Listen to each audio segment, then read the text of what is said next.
বসতে আমরা চাইছিলাম, ফার্স্টেই বসতে চাইছিলাম। ফার্স্টে যখন এত কিছু হয়ে গেল সে কিছু রিকগনাইজই করে নাই, তিনি কিছু বলেনই নাই যে মানে আমাদের ছাত্ররা এরকম ভাবে মারা গেল, আবু সাইদ মারা গেল, আরো অনেকে মারা গেল, মুগ্ধ মারা গেল, তখন তিনি কিচ্ছু বলেন নাই, তখন একেবারে চুপ ছিলেন।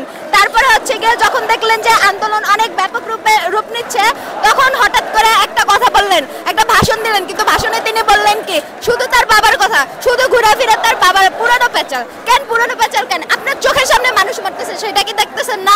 তারপরে এত কিছু করার পরে এই খুনির সাথে কিভাবে আমরা আবার গণভবনে বসি? কেমনে বসি আমরা? আমাদের ওনার হাতে আমার ভাইয়ের রক্ত, আমরা কিভাবে বসি ওইখানে? আমরা যে সর্বস্তরের জনগণ নেমে আসুক, এই আন্দোলন শুধুমাত্র এখন ছাত্রদের একার নেই, এই আন্দোলন এখন সবার সর্বস্তরের জনগণ। এই ডিক্টেটর সরকারের কাছ থেকে যে আমরা সাফারার কিন্তু সবাই এখানে। আমরা হয়তো বা বলতেছি না কিছু, অনেকে এখন পর্যন্ত চুপ করে আছে কাওয়ার্ডের মতো, স্পাইনাস কাওয়ার্ডের মতো, কিন্তু না আমাদেরকে, হ্যাঁ আমরা হচ্ছে গিয়ে লাইক আমার নিজের মা বাবাই হয়তো বাসা থেকে সেফটির কারণে বেরোতে দেন না, কিন্তু অ্যাকচুয়ালি তারা কি করতে চাইতেছেন? একটা স্পাইনলেস কাওয়ার্ড নতুন একটা জেনারেশন তৈরি করতেছেন। We refuse to go that way. আমরা জানি অধিকার যদি ছিনিয়ে নেওয়া হয়, সেই অধিকার কিভাবে কেড়ে নিয়ে আনতে হয় সেটা আমরা জানি, আমরা ভালো করে জানি, আমরা জেনজি, আমরা জানি। আর আমরা বলবো প্রত্যেক অভিভাবককে বলবো, অভিভাবকরাও যেন রাস্তায় নেমে আসে। আমি আমার নিজের মা বাবাকে আমি বলবো যেন রাস্তায় নেমে আসে আমার সাথে।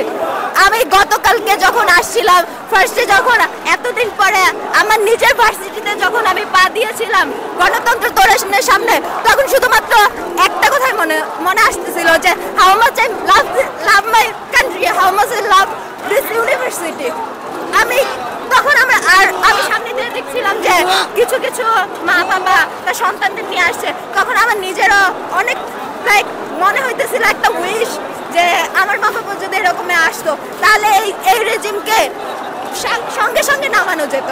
এত লাইক আমাদের এত ব্লাডশেডের প্রয়োজন হইতো না, আগে আমরা স্বাধীন হইতে পারতাম।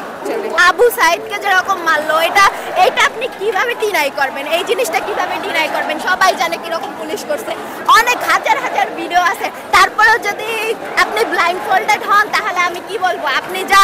আমি বলবো কি ব্লাইন্ড ফোল্ডেড কিলার। আপনি জাস্ট জানেনই না, আপনি জাস্ট একটা সাইকোপ্যাথ। কিন্তু আবু সাইদের ব্যাপারটা সরকার ব্যাখ্যা দিচ্ছে, আপনাদের মধ্যে থেকে হয়তোবা কেউ তাকে মারছে, পুলিশ বাহিনী মারে নাই।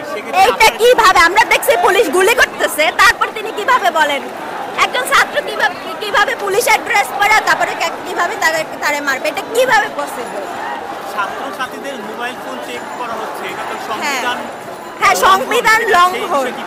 প্লাস এইটাই শুধুমাত্র সংবিধান লঙ্ঘন তা না, তারপরে হচ্ছে তথ্য প্রযুক্তি যে আইনটা করছে এটা তো একেবারে পুরোপুরি সংবিধান লঙ্ঘন। তারপরে যে কি বলে জার্নালিস্টদের যেরকম ভাবে এরা নিয়ে আটকায় রাখছে, ইয়ে করতেছে, আগেও রাখছিল এখনো রাখছে, ব্লগার কিলিং চলতেছে, এগুলো কি মানে এটা কি দেশ নাকি একটা ম্যাডনেস?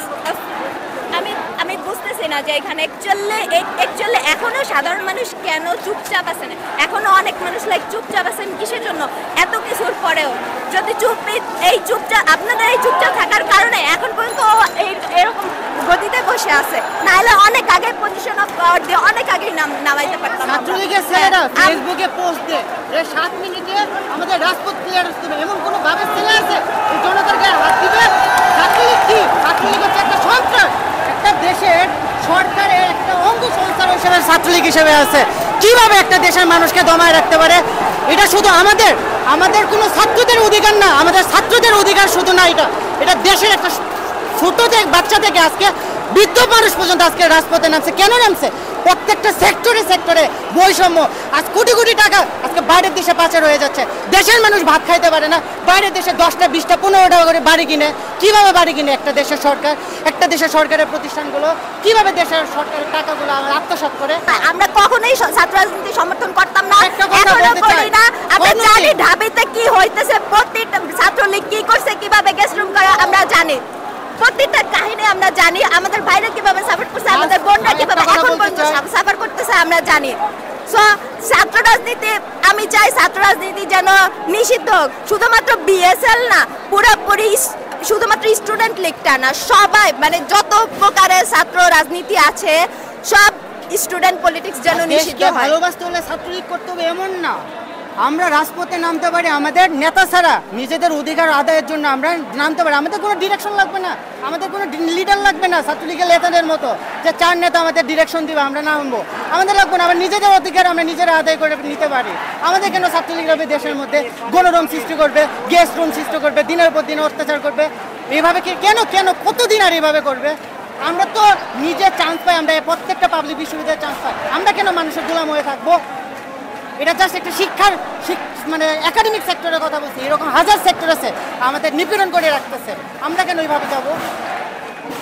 বঙ্গবন্ধু যখন ছিল তখন বঙ্গবন্ধু বলেছিল, আমি বেঁচে থাকতে আমার উপর দিয়ে আমার দেশের মানুষকে একটাও গুলি লাগতে দিব না, গুলি করতে গেলে আগে আমাকে গুলি করতে হবে। পাক সেনাদের সে এইভাবে বলেছিল। তো আপনি কি মনে করেন যে বঙ্গবন্ধু যদি আজকে থাকতো তাহলে সাইদের মতো একজন মানুষও মারা যেত না? এটাকে আপনি মনে করেন? এটা একটা ট্রিকি রাজনৈতিক কোশ্চেন। এখন হচ্ছে গিয়ে হয়তোবা এটা আমরা ঠিক জানি না, কিন্তু কথা হচ্ছে গিয়ে একজন মানুষ যদি অনেক বছর ধরে যদি আপনার পজিশন অফ পাওয়ারে থাকে, সেই মানুষটা কিন্তু আর মানুষ থাকে না। দেশে একটা সুষ্ঠু ভোট কিন্তু জরুরি, এখন জরুরি হয়ে পড়ছে। সে রক্তচোষা ভ্যাম্পায়ার হয়ে যায় যদি কোনো একজন মানুষ এত বছর ধরে যদি থাকে। তো সেটা হচ্ছে যে মানুষই হোক, খুব ভালো একজন রাজনীতিবিদও হয়, সে যদি এরকমভাবে একজন অনেক বছর ধরে থাকে, কোনো ভোটাধিকার না থাকে, সে দেশে কিন্তু এরকম থাকে না।